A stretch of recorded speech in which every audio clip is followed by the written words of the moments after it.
Salam sejahtera Malaysia. Denyut nadi suara rakyat bergema di channel ini. Sebelum kita mulakan berita pada hari ini, jangan lupa tekan butang subscribe, like dan share. Sila tinggalkan komen anda. Denyut nadi suara rakyat terus bergema di channel ini.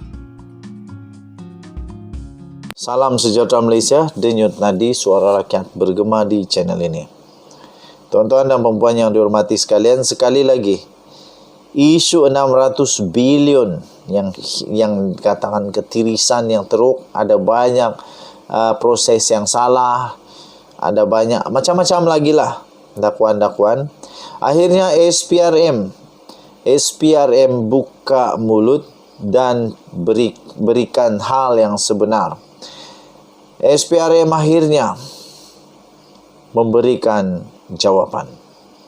Tapi sebelum itu saya mohon kepada kamu semua untuk tolong channel kita ini untuk tekan butang subscribe, like dan share. Terima kasih kepada yang sudah tekan butang subscribe, sarangi. Terima kasih kepada semua. Bagi yang belum, tekan butang subscribe, like, share dan komen supaya channel kita menjadi channel yang cukup besar, berpengaruh, boleh sampai ke telinga Perdana Menteri dan menteri-menterinya. Tiba-tiba saja SPRM membuat keputusan, mengumumkan satu perkara keputusan yang amat mengejutkan semua.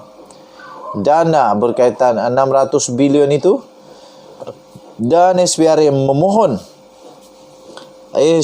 mohon bantuan untuk mencari bukti. Pertama sekali, saya heran juga kenapa SPRM perlu minta bantuan cari bukti. Tapi mungkin supaya lebih kukuh. Suruhanjaya Pencegahan Rasuah Malaysia SPRM memohon bantuan luar bagi mendapatkan maklumat dan bukti dalam siasatan yang berkaitan dengan dakwaan penyelewengan dana negara berjumlah 600 bilion. Sehubungan itu, katanya dalam kenyataan itu, mana-mana pihak yang mempunyai apapun maklumat, bukti atau dokumen yang berkaitan untuk diminta, tampillah ke pejabat SPRM terdekat untuk menyerahkan maklumat tersebut. Sekiranya perlu, katanya, SPRM juga boleh menghantar pegawai untuk mengambil maklumat atau dokumen tersebut, kata Suruhanjaya itu.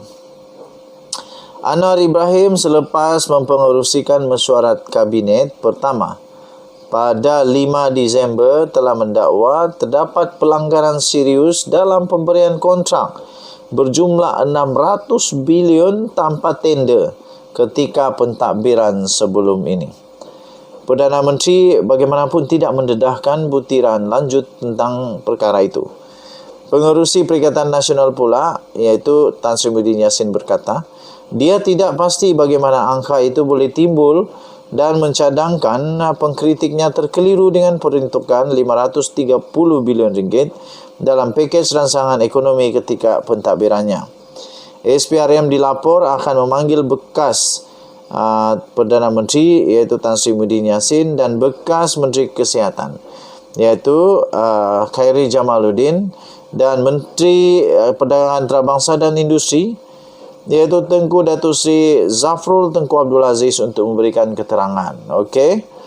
Kontroversi mengenai penggunaan dana kecemasan ketika berdepan dengan pandemik COVID-19 itu pernah juga dibangkitkan sebenarnya oleh bekas Ketua Menteri Melaka Adli Zahari pada 15 November yang lepas lagi.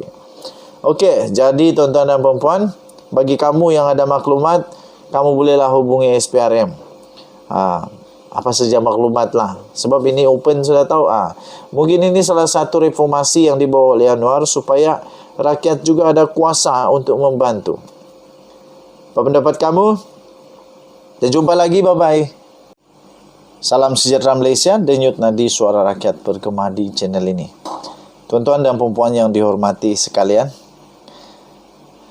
memang sekarang ini isu yang paling besar adalah tentang ringgit Malaysia 600 bilion ketika era Perikatan Nasional. Ingat, ketika era Perikatan Nasional, Menteri Keuangan adalah Tengku Zafrul. Tengku Zafrul, mau tidak mau, Tengku Zafrul tetap mungkin terpalit dengan kes tersebut kerana dia Menteri Keuangan. Tetapi tuan-tuan dan puan-puan, akhirnya Tengku Zafrul membuat pengumuman, membuat keputusan dan memberikan pencerahan terbaik tentang apa sebenarnya yang sudah berlaku. Adakah Tengku Zafrul bakal menyatakan siapakah dalang sebenar? Adakah Tengku Zafrul bakal mengumumkan bagaimana wang itu berjalan? Hilangkah? Tiba-tiba gaibkah? Tiba-tiba bertambahkah? Berkurangkah? Adakah? Apakah bekas Menteri Keuangan ini akan buat pengumuman itu? Tuan-tuan dan puan yang dihormati sekalian, akhirnya Tengku Zafrul buka mulut berkenaan dengan dana 600 bilion. Akhirnya Tengku Zafrul mengakui perkara sebenar. Perkara sebenar ini akhirnya beliau berikan komen. Katanya tak ada apa nak disorokkan. Demikian kata Tengku Zafrul. Menteri Perdagangan Antarabangsa dan Industri iaitu Tengku Zafrul Abdul Aziz hari ini berkata, tidak ada sebarang yang mahu disembunyikannya daripada pihak berkuasa berhubung isu dana bernilai 600 bilion yang telah dikendalikan oleh kerajaan terdahulu.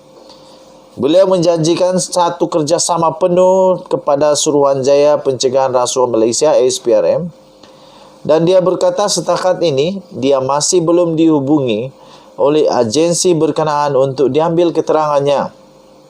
Kata Tengku Zafrul, setakat ini tak ada panggilan daripada SPRM. Kalau dapat panggilan, sudah tentu saya akan bekerjasama, kata Tengku Zafrul.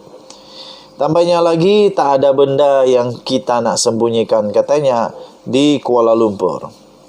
Dia yang berkhidmat sebagai Menteri Keuangan dalam dua kerajaan yang berbeza sebelum ini, dikaitkan dengan isu dana yang mungkin telah disalahgunakan oleh Perikatan Nasional ketika pengerusi gabungan Perikatan Nasional pada ketika itu, iaitu Tan Sri Muhyiddin Yassin dalam menjadi Perdana Menteri. Semalam portal berita daripada The Vibes yang memetik sumber melaporkan Tengku Zafrul dijangka akan dipanggil oleh SPRM yang menyiasat cara dana berkenaan diuruskan. Selain senator terbabit, dua nama lain yang dipetik laporan berkenaan ialah Muhyiddin Yassin sendiri serta bekas Menteri Kesihatan iaitu Khairi Jamaluddin. Menurut Tengku Zafrul, buat masa ini dia enggan untuk mengulas lanjut berhubung isu berkenaan. Sebaliknya mahu menunggu perkembangan lanjut. Katanya, jika ada apa-apa yang perlu diperjelaskan, Kementerian Keuangan boleh memberi penjelasan, katanya. Mengulas lebih lanjut, Tengku Zafrul berkata, apa yang lebih penting ditekankan ialah pihaknya tidak akan menyembunyikan sebarang maklumat berkaitan isu berkenaan. Tambahnya, sudah tentu kami lebih daripada bersedia untuk bekerjasama jika saya mendapat panggilan daripada SPRM, katanya. Muhyiddin sebelum ini sudah menafikan dakwaan tersebut dan menegaskan kesediaannya untuk disiasat. Semalam Perdana Menteri iaitu Datuk Seri Anwar Ibrahim berkata dia akan menyerahkan kepada pihak berkuasa untuk meneliti isu dana berkenaan dan beberapa kemungkinan penyelewengan yang mungkin telah berlaku. Sementara itu, berucap di majlis yang diadakan di Pengkalan Tentera Udara Diraja Malaysia, Tengku Zafrul berkata, Sime Darby Motors akan mengimport rangkaian kenderaan elektrik EV BYD dan ia menjadi permulaan perkembangan masa depan dalam pasaran penggunaan domestik dan pembuatan.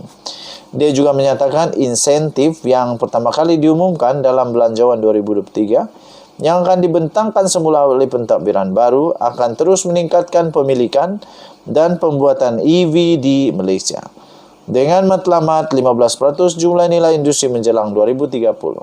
Kita jumpa lagi. Bye-bye Malaysia. Selamat.